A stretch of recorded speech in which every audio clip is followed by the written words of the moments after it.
Hello बेटा, कैसे हैं आप लोग।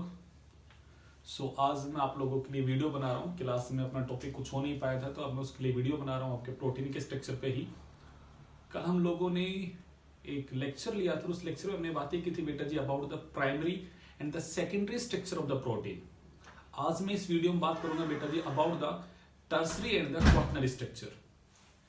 ये मेरे नए घर से पहला वीडियो है। उम्मीद करता हूँ आपको ब्लैक बोर्ड सही से दिखाई दे रहा हो। तो चलेगा, अपना टॉपिक शुरू करते हैं बेटा जी। एंड अपना टॉपिक क्या है उसकी बात शुरू करते हैं। आज हम बेटा जी बातें करेंगे आपके साथ में प्रोटीन स्ट्रक्चर जो हमने पढ़ना शुरू किया था। हम उसकी बात करते हैं तो हम आपसे यह बात करते हैं कि प्रोटीन के 4 स्ट्रक्चर होते हैं। अभी तक हम लोगों ने जो पढ़ा बेटा जी वो क्या है, प्राइमरी स्ट्रक्चर, जहां आप लोगों ने ये कहा कि सर प्राइमरी स्ट्रक्चर में पेप्टाइड बॉन्ड होता है बिटवीन द अमीनो एसिड्स।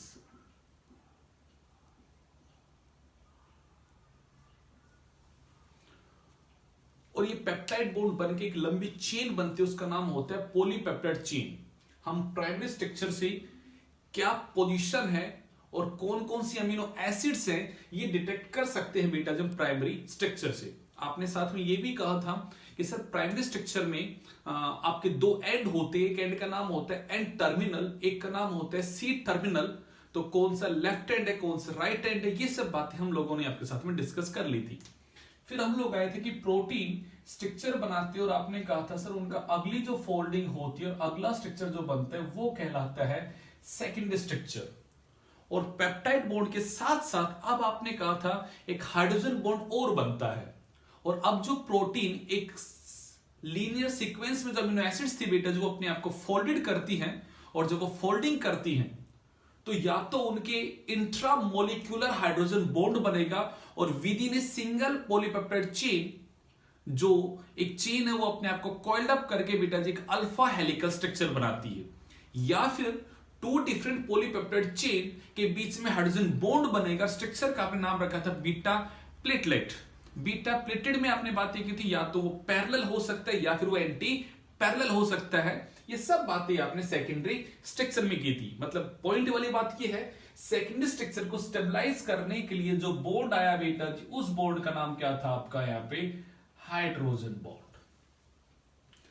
अब बात थमी नहीं है, आपने कुछ प्रोटीन्स के नाम जाने। आपने नाम जाना है बेटा जी यहाँ पे मायोसिन प्रोटीन का, आपने नाम जाना है ट्रोपोमायोसिन का, आपने नाम जाना है बेटा जी यहाँ पे फिब्रिन का, आपने नाम जाना है यहाँ पे कैरेटिन प्रोटीन का, फिब्रोनिन प्रोटीन ऑफ द सिल्क का आपने नाम जाना। ये वो प्रोटीन है that get active with in the secondary structure, जो उस स्ट्रक्चर में ही एग्जिस्ट करती है। मैं फिर दोबारा पॉइंट दोहराता हूं, मैंने कहा कि वो प्रोटीन्स के मेरे नाम बताए आपको जो एग्जिस्ट करती है नेचर में in the secondary structure. But maximum protein इस स्ट्रक्चर पे नहीं रुकने वाली और वो फर्दर और फोल्डिंग करती है। और सेकेंडरी स्ट्रक्चर के बाद जो स्ट्रक्चर आता है बेटा जी वो होता है टर्सरी स्ट्रक्चर। सेकेंडरी स्ट्रक्चर के बाद फर्दर प्रोटीन्स फोल्ड करती है और फिर बेटा जी यहां पे फोल्डेड करके और वो स्ट्रक्चर बनाती है। और मैं कहूंगा बेटा जी टर्सरी स्ट्रक्चर जब बनता है तो they get further folded to form the globular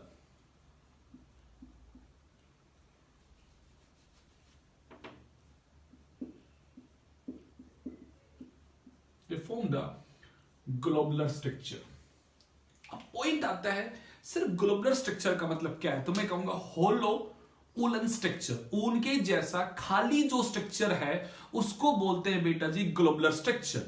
और जब ये प्रोटीन सेकेंडरी स्ट्रक्चर से आगे फर्दर अपने आप को फोल्ड करेगी तो जब फोल्ड करती है तो जो अगला स्ट्रक्चर बनेगा बेटा जी वो होगा यहाँ पे टर्सरी स्ट्रक्चर। और आपने कहा सर इस स्ट्रक्चर के अंदर जो शेप होगी प्रोटीन की वो होगी ग्लोबुलर, एक ऊन के गोले जैसी होगी जो अंदर से खाली है। ऐसा एक ऊन के गोला जैसा स्ट्रक्चर बनके तैयार होगा और वो स्ट्रक्चर क्या कहलाएगा यहाँ पे, ग्लोबुलर।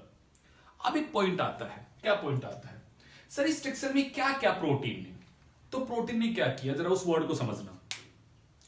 आपके जो भी एंजाइम है, आपको अभी एसपी सर पढ़ा रहे एंजाइम, तो आपने उसमें पढ़ा होगा all enzymes are protein, all enzymes are protein. और अगर सारे के सारे एंजाइम प्रोटीन्स है तो वो किस प्रकार की प्रोटीन है? तो मैं कहूंगा they are the globular proteins, they are enzymes have the globular structure.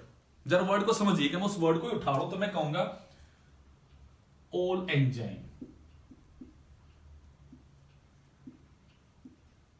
Accept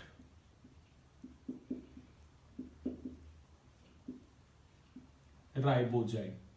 ये बात आपको पता है बेटा, राइबोजाइम वो होते हैं that are made up of RNA are known as ribozyme.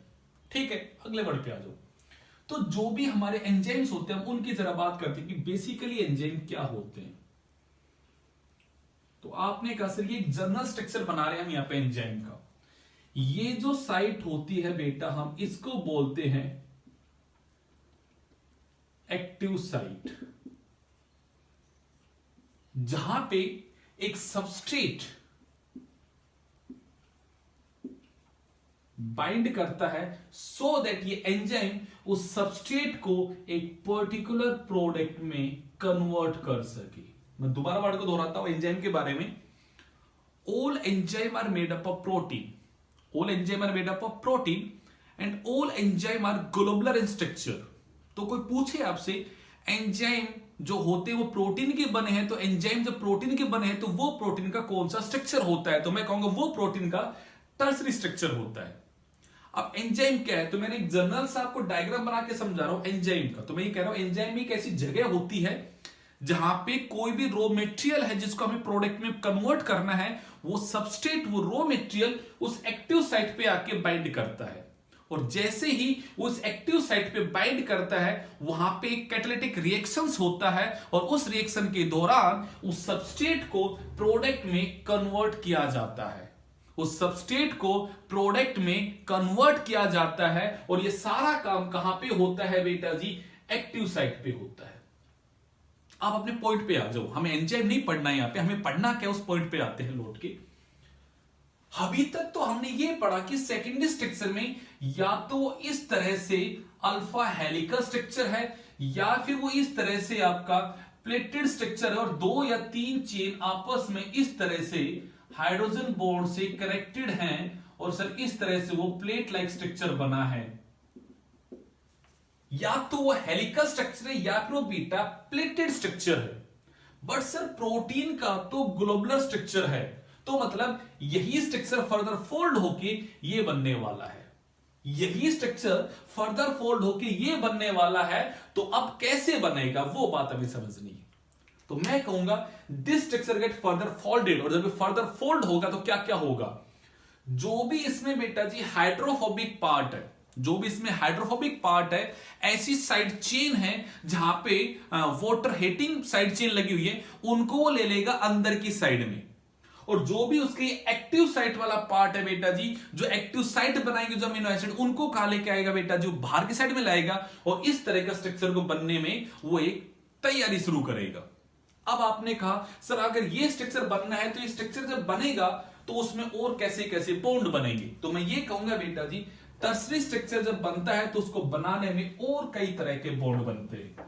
वो हाइड्रोजन बॉन्ड भी हो सकता है, कोवलेंट बॉन्ड भी होता है, वो बेटा जी आयनिक बॉन्ड भी होता है, वंडरवाल फोर्सेस भी होते हैं, हाइड्रोफोबिक इंटरेक्शन भी होते हैं। ये तरह तरह के बॉन्ड क्रिएट होके बेटा जी आपके लिए टर्सरी स्ट्रक्चर बनता है। मैं ऐसे एक जनरलाइज स्ट्रक्चर बना के दिखाऊं तो आप ये कह सकते हो सर सपोज कीजिएगा ये प्रोटीन ने अपने आप को फर्दर और फोल्ड किया और ऐसा कुछ स्ट्रक्चर बनाया। तो जरा देखते हैं, सपोज कीजिएगा ये उसका अमीनो ग्रुप है और आपको पता है कि अमीनो ग्रुप किस फॉर्म में होता है? NH3 पॉजिटिव की फॉर्म में होता है।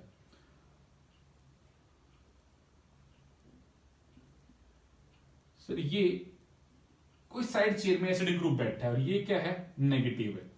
तो भूमिका बेटा आप जानती हो नेगेटिव और पॉजिटिव में सर ऐसा एक बॉन्ड क्रिएट होगा। ये बॉन्ड कौन सा होगा? आयनिक बॉन्ड होगा। ऐसे आप ये कह सकते हो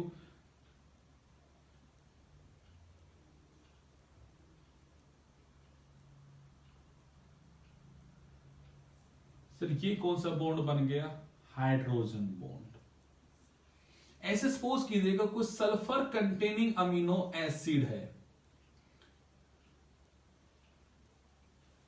तो आपने कहा सर ये बॉन्ड जो बन गया वो है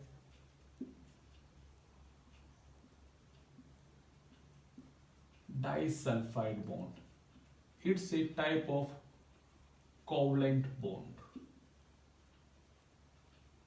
इस तरह से मैंने कहा आयनिक बॉन्ड बनेगा, हाइड्रोजन बॉन्ड बनेगा, डाइसल्फाइड बॉन्ड बनेगा, या मैं और ना बोलूं आपको van der Waals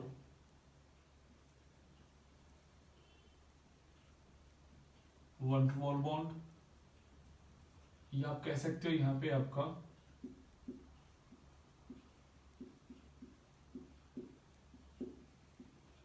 hydrophobic interaction, ionic bond, hydrogen bond,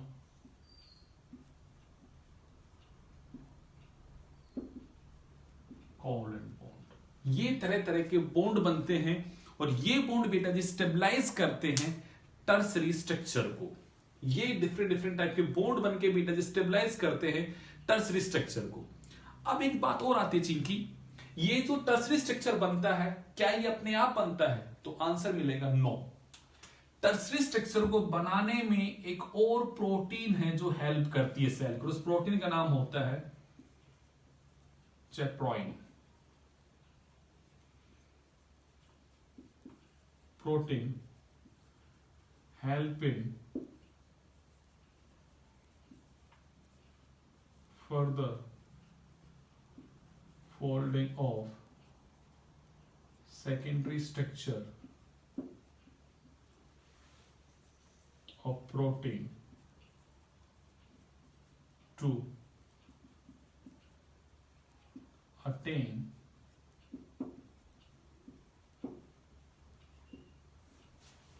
tertiary structure. To attain tertiary structure इसमें हेल्प करती है बेटा जी यहाँ पे चेप्रोइन प्रोटीन्स। ये होता है बेटा जी आपका टर्सरी स्ट्रक्चर। तो अब मैं थोड़ा समराइज कर देता हूं पार्ट को। हमने क्या समराइज किया जरा पार्ट को समझना बेटा जी। मैं चीजों को कवर अप कर रहा हूं यहाँ पे।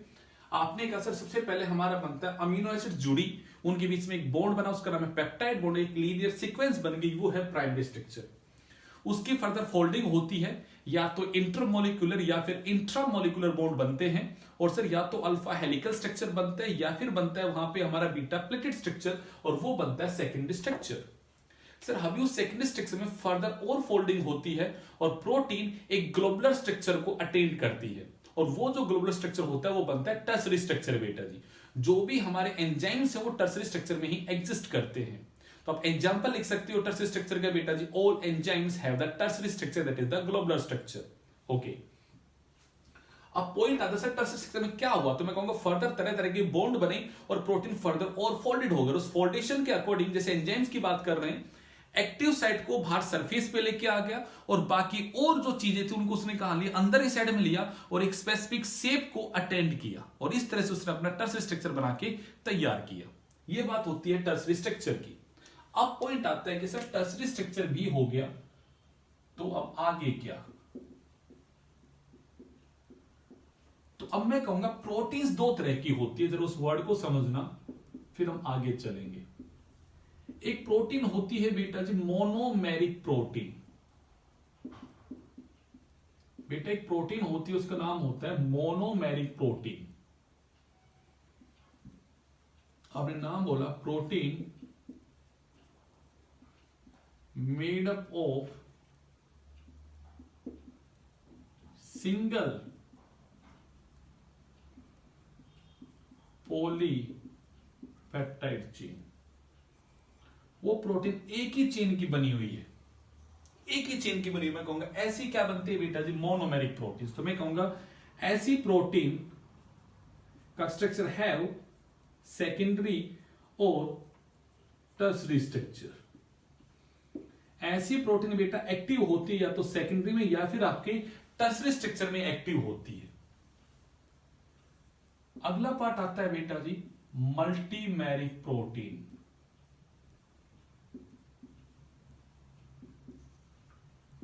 इसके बारे में बात याद रखनी है बेटा जी, made up of more than one polypeptide chain, made up of more than one polypeptide chain, एक से ज्यादा पॉलीपेप्टाइड चेन की बनी हुई होती है। Have quaternary structure,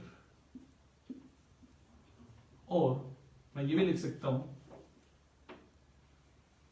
gate active in quaternary structure.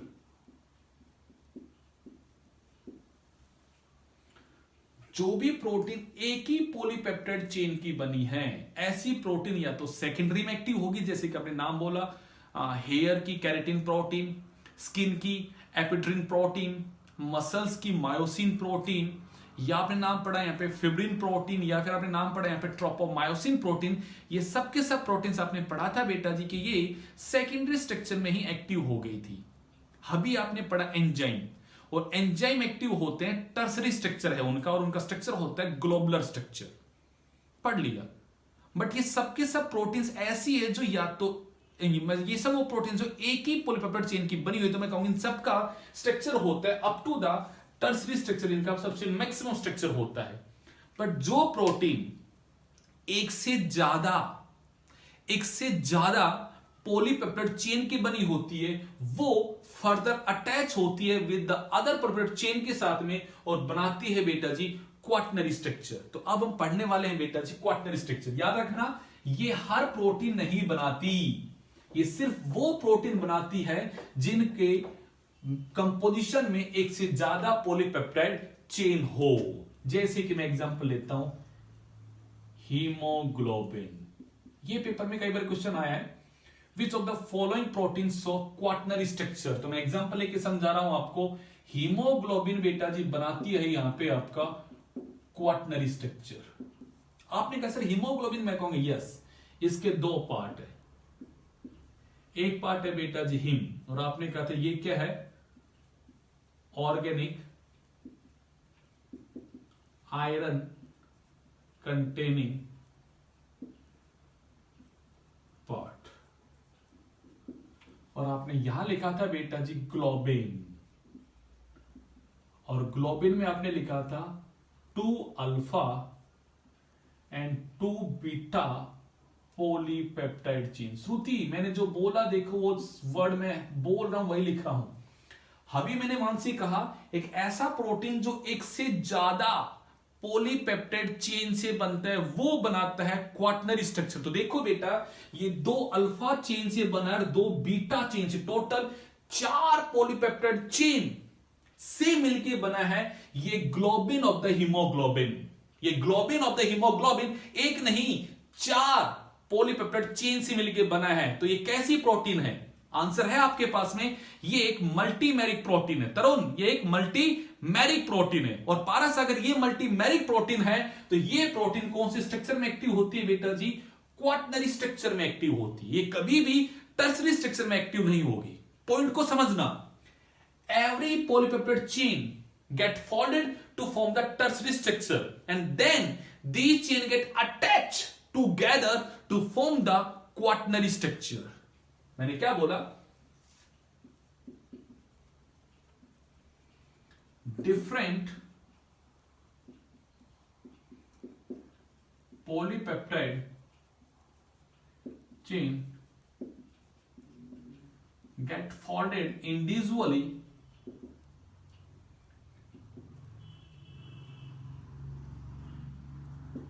to form tertiary structure. Then these polypeptide get united to form quaternary structure. फिर ये यूनाइटेड हो जाती है to form the quaternary structure. याद रखो, इन दोनों अल्फा ने दोनों बीटा ने पहले बनाया टर्सरी स्ट्रक्चर, हर एक ने पहले इंडिविजुअली टर्सरी बनाया, फिर ये आपस में अटैच हो गई ताकि ये बना सके बेटा जी यहां पे क्वाटनरी स्ट्रक्चर। तो कोई पूछे क्वाटनरी स्ट्रक्चर कौन सी प्रोटीन्स बनाती है, तो आप आंसर दे सकते हैं multimeric protein form the quaternary structure. Example haemoglobin. Sir ये यहां पे चार ग्लोबिन चार पुल चेन से मिलकर बना है, तो वो चार चेन जब जुड़ती है तो जो एक कॉम्प्लेक्स स्ट्रक्चर बनता है हम उसे कहते हैं, वो है बेटा जी यहां पे आपका क्वाटनरी स्ट्रक्चर। ये था छोटा सा बेटा जी आपका क्वाटनरी स्ट्रक्चर के बारे में मैंने एग्जांपल लेके आपको समझाया। तो हमने बेटा जी आज की क्लास में क्या क्या जान लिया, हमने प्रोटीन्स के स्ट्रक्चर्स को खत्म कर दिया कि वो प्राइमरी बनाती है, सेकेंडरी बनाती है, टर्सरी बनाती है। और याद रखना all enzyme have the tertiary globular structure. ये क्वेश्चन पूछा जाएगा आपसे कि भैया जी एंजाइम्स कौन सा स्ट्रक्चर है प्रोटीन का, तो आपको याद रखना नहीं वो कैसा स्ट्रक्चर है बेटा जी आपका यहाँ पे टर्सरी स्ट्रक्चर है वो प्रोटीन का। अब पॉइंट आता है what are the different type of the proteins. मैं जब टाइप की बात करता हूं तो मुझे कोई ना कोई बेसिस चुनना पड़ेगा कि मैं किस बेसिस पे उन प्रोटीन्स को डिवाइड करूं। जैसे मैं सबसे पहले बोलूंगा on the basis of shape,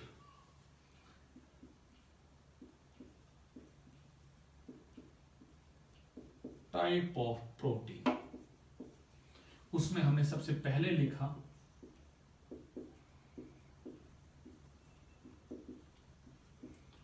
on the basis of shape।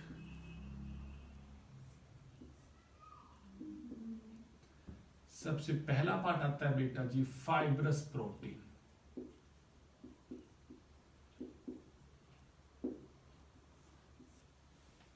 जिनका थ्रेड लाइक स्ट्रक्चर है, जिनका एक फाइबर लाइक स्ट्रक्चर है, मैं कहूंगा वो प्रोटीन्स क्या है बेटा जी फाइब्रस। तो मैं कहूंगा have thread like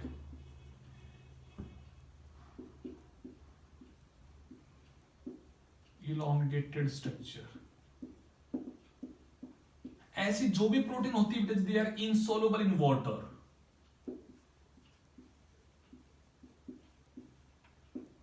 insoluble in water। Point आएगा सर ये प्रोटीन क्या है, तो मैं कहूंगा these are non enzymatic protein. ये एंजाइम ये प्रोटीन कभी फंक्शन में एंजाइम की तरह बिहेव नहीं करते, मैं कहूंगा नॉन एंजाइमेटिक प्रोटीन है। आप कहोगे सर ऐसी कोई प्रोटीन का एग्जांपल दो हमें, तो मैं कहूंगा आपने पढ़ा तो है बेटा जी कैरेटीन प्रोटीन ऑफ हेयर, जाना तो था आपने फिब्रिन,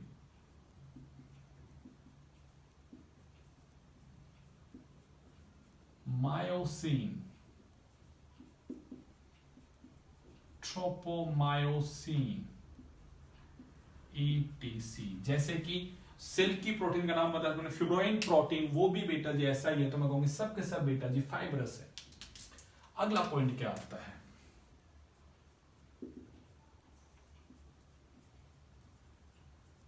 ग्लोबुलर प्रोटीन। अब इसके बारे में कोई पूछे तो आप कह सकते हो है होलो उलन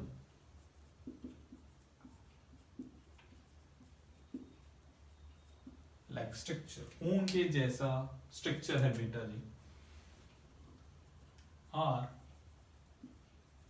एंजाइमेटिक और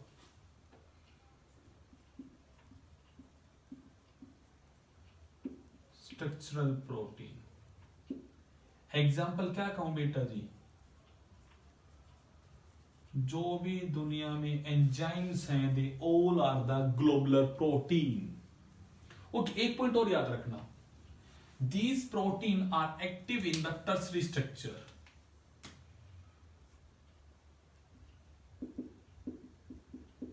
Get active in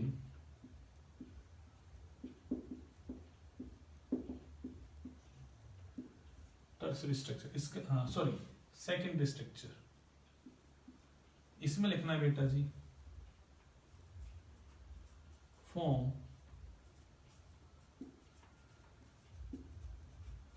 tertiary structure ये हमेशा एक्टिव होते हैं बेटा जी टर्सरी स्ट्रक्चर के अंदर। ये था हमारा पहला बेसिस। देखो आई थिंक ये नाम आपको समझ में आ रहा है कि मैं यह बात कर रहा हूं या तो थ्रेड लाइक है तो मैं उसे बोलता हूं बेटा जो फाइबरस है। आपने कहा नहीं सर वो थ्रेड नहीं, वो एक वूलन गोले के लाइक है, जैसे उनका गोला होता है ऐसी है, तो मैं कहूंगा वो होती है बेटा जबकि ग्लोबुलर। इसका एग्जांपल क्या हो गया बेटा जी एंजाइम, और इसकी मैंने एग्जांपल आपको ये बता दी। अब मैं बात करता हूं कि प्रोटीन्स हमारी बॉडी में क्या फंक्शन परफॉर्म करती है, हम उनके बेसिस पे बात करते हैं। तो मैं कहूंगा on the basis of function,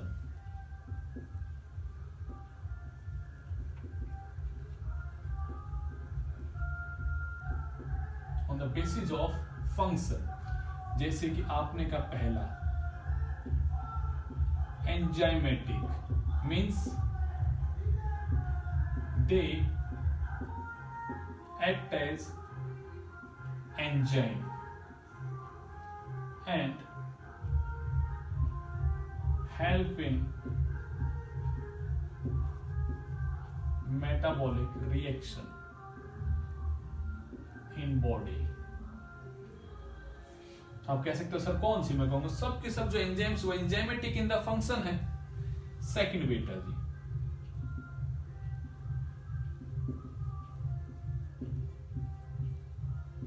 structural protein.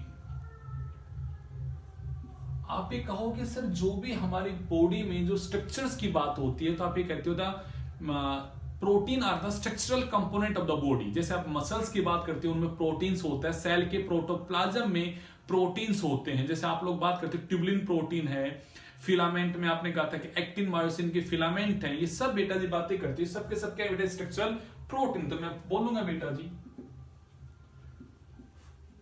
form cytoplasmic part. तो आप एग्जांपल लिख सकते हो बेटा जी यहाँ पे जो भी हमारी एक्टिन है, मायोसिन है, tubulin protein, these are the structural protein. Third में कहूंगा बेटा जी स्टोरेज प्रोटीन।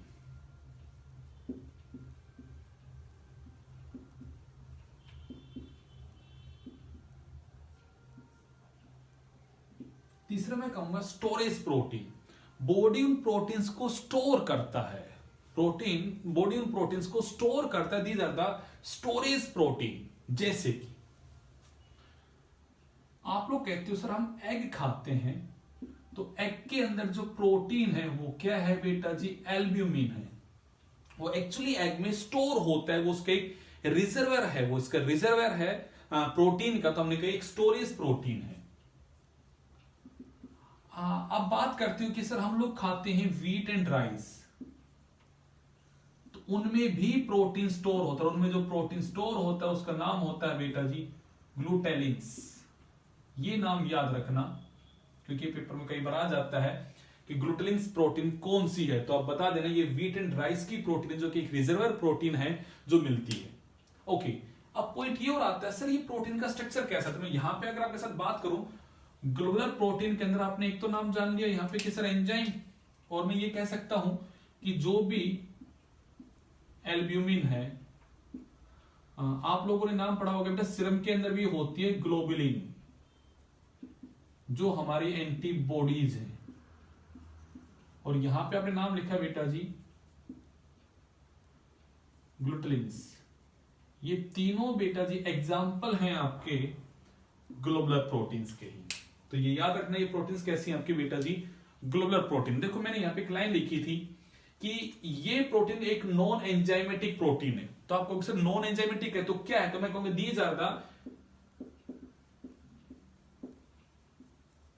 स्ट्रक्चरल प्रोटीन जो हमारी बॉडी का स्ट्रक्चर बनाती है। जैसे आपने कहा मसल्स के अंदर है ये प्रोटीन, हमारी हेयर की केराटिन प्रोटीन है, तो सर इसका फंक्शन क्या है, तो मैं कहूंगा स्ट्रक्चर बनाने का काम करती है, तो ये स्ट्रक्चरल प्रोटीन है, बट ये नॉन एंजाइमेटिक है, कोई मेटाबॉलिक रिएक्शन परफॉर्म नहीं करती। बट मैंने इसमें कहा ये एंजाइमेटिक वाला काम भी करती है, तो साथ में ये स्ट्रक्चरल प्रोटीन का काम भी करती है। तो मैंने यहां पे आपसे बातें की है कि यस ये एंजाइमेटिक वाली ग्लोबुलर है। यहां पे बात करूं जो बॉडी में जो स्टोर होते हैं रिजर्वर के तौर पे, वहां पे भी ग्लोबुलर प्रोटीन है। जैसे मैंने नाम दिया आपको एग के अंदर स्टोर होती है एल्ब्यूमिन, व्हीट एंड राइस में जो प्रोटीन स्टोर होती है वो होती है glutelins. These are the proteins that get store within the body.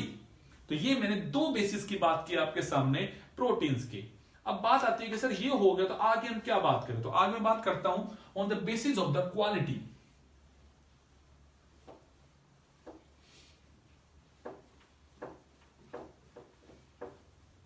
आगे हम बात करते हैं on the basis of the quality.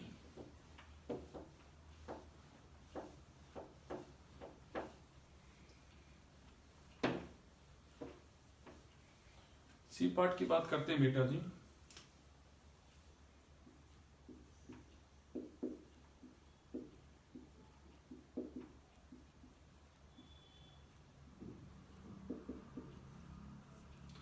आपको sir quality of the protein का क्या मतलब है, तो मैं कहूंगा एक ऐसी protein that contain all essential amino acid, उसको खा लो आपको सारी एसेंशियल अमीनो एसिड मिल जाएंगी। तो मैं कहूंगा पहले वाली बेटा जी कंप्लीट प्रोटीन।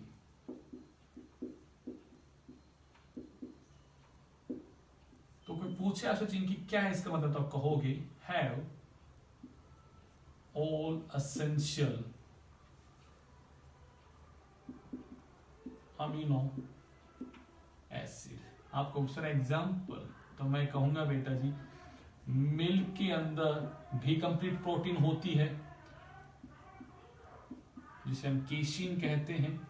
आप कह सकते हो सर एल्ब्यूमिन जो हमें एग से मिलता है उसमें भी कंप्लीट सारी एसेंशियल अमीनो एसिड्स हैं। आप प्लांट में अगर बात करते हो तो यह सोयाबीन में बेटा जी सारी अमीनो एसिड्स प्रेजेंट है। आप बात करते हो फिश, अगर आप फिश खाते हो तो आपको सारी एसेंशियल अमीनो एसिड्स मिलेगी। तो these are the example of the complete protein. दूसरा होता है बेटा जी इनकम्प्लीट प्रोटीन।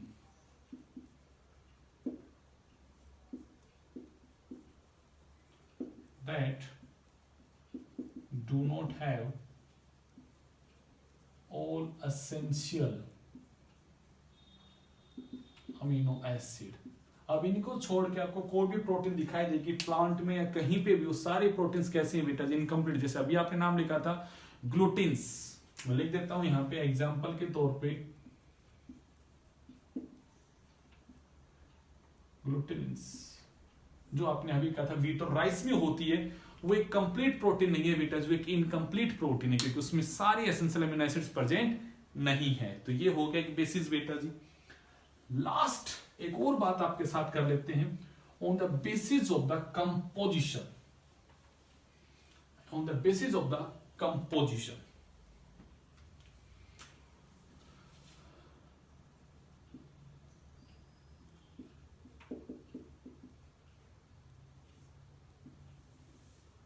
आपने कहा सिंपल प्रोटीन,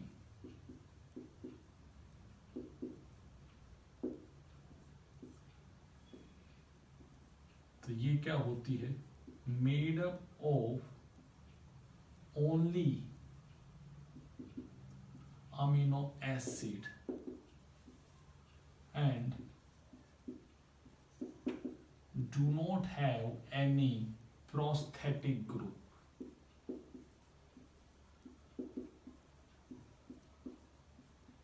जैसे आपने कहा एग्जाम्पल के तौर पे इंसुलिन, कि सर इंसुलिन एक एंजाइम है, प्रोटीन है, वो सिर्फ अमीनो एसिड का बना है, उसके अंदर कोई भी प्रोस्थेटिक ग्रुप नहीं है, वो सिर्फ अमीनो एसिड का बना है। ऐसी प्रोटीन क्या है बेटा जी आपके यहां पे सिंपल प्रोटीन है। मैं एक दूसरा नाम बोलता हूं बेटा जी conjugate protein. protein that have some prosthetic group in addition to the amino acids have some prosthetic group। आप कहोगे सर समझे नहीं इस बात को, थोड़ा अच्छे से बात करते। चलो कुछ एग्जांपल उठा लेते हैं। जैसे मैं यहां पे नाम दूं इसमें पहला न्यूक्लियोप्रोटीन, तो आपने कहा न्यूक्लिक एसिड प्लस में प्रोटीन। मिलके जो बने वो कहलाएगा न्यूक्लियोप्रोटीन। बहुत अच्छा एग्जांपल है आपके पास में ribosome. Ribosome is a type of conjugate protein. देखो आपने क्या कहा सर, वहां पे प्रोटीन भी है तो वहां पे nucleic acid as a prosthetic group है, तब जाके बनता है राइबोसोम। ऐसे मैं कहूं प्रोटअमाइंस, डीएनए प्लस में प्रोटीन मिलके बनाती है प्रोटअमाइंस। मैं नाम बोलता हूं क्रोमोप्रोटीन। आपने कहा सर एक ऐसी प्रोटीन जिसके साथ कोई कलर देने वाला पिगमेंट अटैच हो गया, तो मैंने कहा प्रोटीन प्लस में पिगमेंट, याद रखना गिव कलर। आपको किस तरह एग्जाम्पल, बहुत अच्छी बात है। आपने नाम पढ़ा है हीमोग्लोबिन, तो आपने कहा सर हिम प्लस में ग्लोबिन मिलके बनता है हीमोग्लोबिन। तो ग्लोबिन तो कैसा पार्ट है बेटा जी, प्रोटीन है। ये हिम एक प्रोस्थेटिक ग्रुप है, ये जुड़ा तभी तो क्या बना, हीमोग्लोबिन बना ना। ऐसे ही आपने नाम सुना है बेटा जी साइटोक्रोम, यहां भी सेम बात होती है, हिम प्लस में प्रोटीन है बेटा जी। ऐसे ही आपने नाम सुना होगा हीमोसाइनिन, जहां पे कॉपर कंटेनिंग पार्ट है, तो वहां भी आपने कहा सर हिम प्लस में प्रोटीन। बताइए कि नाम आपने सुने कि नहीं सुने, जहां पे आप बार बार कहते हो कि यस सर कोई कलर देने वाला पिगमेंट है, और आप यहां कह रहे हो कि यस सर हीमोग्लोबिन हमने नाम सुना है, हमने यहाँ पे नाम सुना है, यहाँ पे हीमोसाइनिन, साइटोक्रोम, सब नाम हम लोगों ने सुने हैं। जब आप आइस पढ़ोगे तो एक वर्ड और आएगा बेटा जी, वहां पे आपका रोडोप्सिन। आई होप आपने सुना होगा, उसमें वर्ड पढ़ा होगा सर रेटिनल, जो विटामिन ए का डेरिवेटिव है, उसके साथ में ऑप्सिन नाम का प्रोटीन है, और जब जाके मिलता है आपका रोडोप्सिन। ये एक एग्जांपल है। और अगर आप बात करते हैं कि प्रोस्थेटिक ग्रुप में और क्या अटैच हो जाता है, तो और जरा नाम को समझिएगा। ये दो टाइप हो गए, थर्ड टाइप पे आते हैं।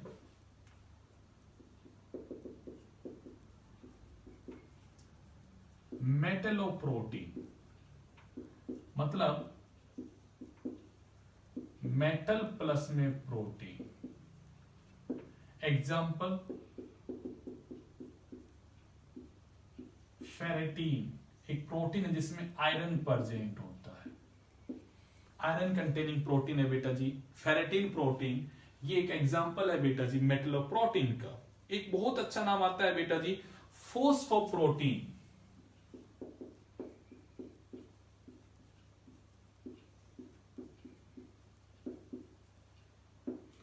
जिसमें फॉस्फेट होता है प्लस में प्रोटीन। ये बहुत बार क्वेश्चन में आता है, इसका एग्जांपल है कीसीन।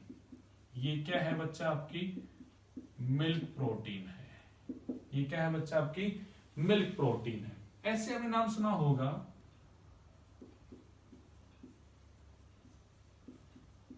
ग्लाइकोप्रोटीन, तो आप नाम देते हो कार्बोहाइड्रेट प्लस में प्रोटीन। इसमें आपने नाम सुना होगा म्यूसिन, जो कि एक्चुअली आपकी म्यूकस में होती है, उसे हम बोलते हैं mucin protein is the example of the glycoproteins. ऐसे आपने बेटा जो नाम सुना होगा लिपोप्रोटीन, जहां पे लिपिड प्लस में प्रोटीन है, लिपिड के साथ है, जो आप ये कहते हो जो भी हमारी सेल मेम्ब्रेन प्रोटीन्स हैं, दीज आर लिपोप्रोटीन्स। तो देखो मैं क्या टॉपिक पढ़ा रहा हूं, मैंने टॉपिक की बात की बेटा जी यहां पे आपसे टाइप ऑफ द प्रोटीन, और उसमें मैंने एक जो बेसिस रखा वो रखा कंपोजिशन, और मैंने कहा कि मेटल ऑफ प्रोटीन, मतलब आपने कहा सर सॉरी मैं यहां से नाम शुरू कर रहा था, मैंने कहा न्यूक्लियोप्रोटीन, जहां पे न्यूक्लिक एसिड अटैच हो गया प्रोटीन से, वो क्या बन गया? न्यूक्लियोप्रोटीन। आपने कहा क्रोमोप्रोटीन, जहां पे कोई ऐसा पिगमेंट अटैच है जो कलर देने का काम करता है। आपने एग्जांपल लिखा है यहाँ पे हीमोसाइनिन, साइटोक्रोम, हीमोसाइनिन, रोडोप्सिन, ये सब के सब कलरफुल प्रोटीन्स है, और उनके कलर आने का रीजन था ये जो प्रोस्थेटिक ग्रुप जुड़ा है, ये उसे वहां कलर देने का काम कर रहा है। आपने कहा मेटलोप्रोटीन, उसमें एक मेटल आके जुड़ा, कौन सा मेटल बेटा जी? आयरन आके जुड़ा, तो हमने नाम दिया उसका फेरेटिन प्रोटीन। फोस्फोप्रोटीन, नाम से समझ में आ रहा है, जहां फोस्फेट आके अटैच हो गया। ये हमारे नीट में आया हुआ क्वेश्चन है कि फोस्फोप्रोटीन का एग्जांपल क्या है, तो क्या एग्जांपल है बेटा जी? Casein protein is the example of the phosphoprotein. Glycoprotein आपने पढ़ा होगा म्यूकस में, जो कि हमारा बड़ा ही चिकना चिकना लुब्रिकेंट सा होता है, उसमें जो प्रोटीन होती है उसका नाम होता है म्यूसिन, जो कि एक्चुअली एक ग्लाइकोप्रोटीन है, जहां पे प्रोटीन के साथ में कार्बोहाइड्रेट जुड़ा हुआ है। ऐसे नाम आता है बेटा जी लिपोप्रोटीन, जहां पे लिपिड अटैच हो गया विद द प्रोटीन, वो बनेगा आपका लिपोप्रोटीन। इसका एग्जांपल्स है बेटा जो भी हमारी सेल मेम्ब्रेन की कंपोजिशन में जो प्रोटीन्स है, these are the example of the lipoproteins. ये कुछ मैंने आपके साथ में टाइप की बातें कर ली। चलिएगा, ये सब एग्जांपल है हमारे कंजुगेट प्रोटीन्स के। अब आती है एक छोटी सी बात और आपके साथ में, सर प्रोटीन्स के क्या फंक्शन है हमारी बॉडी में? What are the function of the protein? तो आप जरा खुद सोच के देखो प्रोटीन क्या क्या काम करता है। तो मैं सबसे पहली बात बोल सकता हूं कि प्रोटीन जो है बेटा जी, इट एक्ट एज एंजाइम। सबसे पहला फंक्शन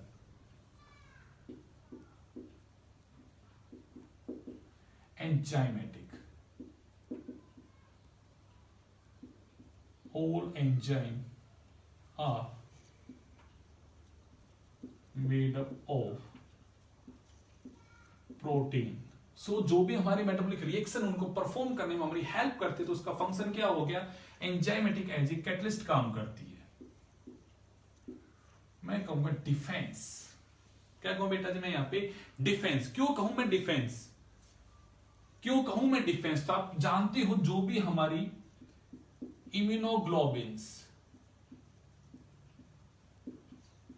या हम उसका नाम लिख सकते हैं antibodies, are protein that fight against pathogen. तो उनसे हमें डिफेंस करने में हमारी हेल्प करती है। थर्ड बेटा जी स्ट्रक्चरल फंक्शन। हमारी बॉडी का जो स्ट्रक्चर है, लाइक मसल्स है हमारी, उन सब में बेटा जी आपकी प्रेजेंट होती है बेटा जी प्रोटीन। तो मैंने कहा it is structural in the function. आप फोर्थ बात बोल सकते हो हार्मोन।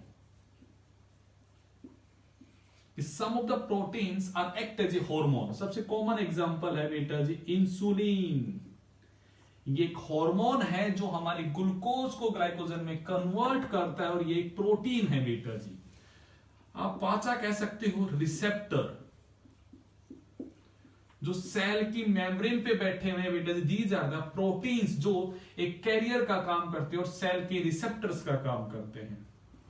आप नाम बोल सकते हो बेटा जी ट्रांसपोर्ट प्रोटीन।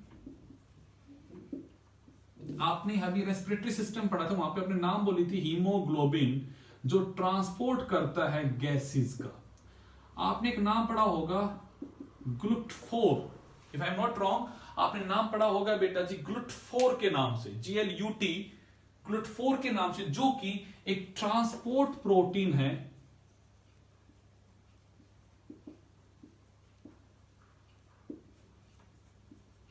Of glucose.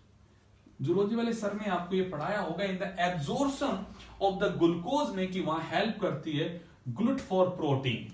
तो ये एक ट्रांसपोर्ट प्रोटीन जो हमारी बॉडी में प्रेजेंट है।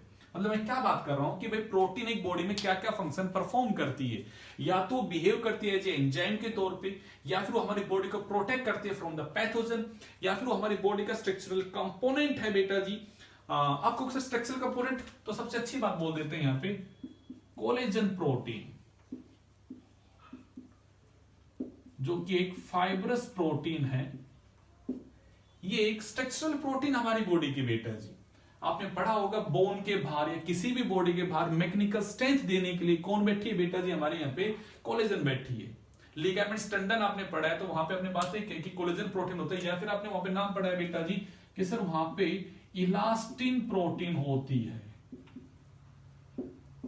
ये सब जगह प्रेजेंट है बेटा जी। आपने कहा एज ए हार्मोन भी बिहेव करती है, एज ए रिसेप्टर भी बात करती है, और as a transport of the different molecule में भी प्रोटीन हमारी हेल्प करती है। तो these are the different functions of the protein. और इसी के साथ बेटा जी आपका प्रोटीन बायोमोलिक्यूल खत्म होता है। मैं एक बार दोहराता हूं बातें। आपको मैंने प्रोटीन जब पढ़ाया तो मैंने बातें की थी अबाउट द अमीनो एसिड्स के बारे में, कि अमीनो एसिड्स कौन कौन सी हैं।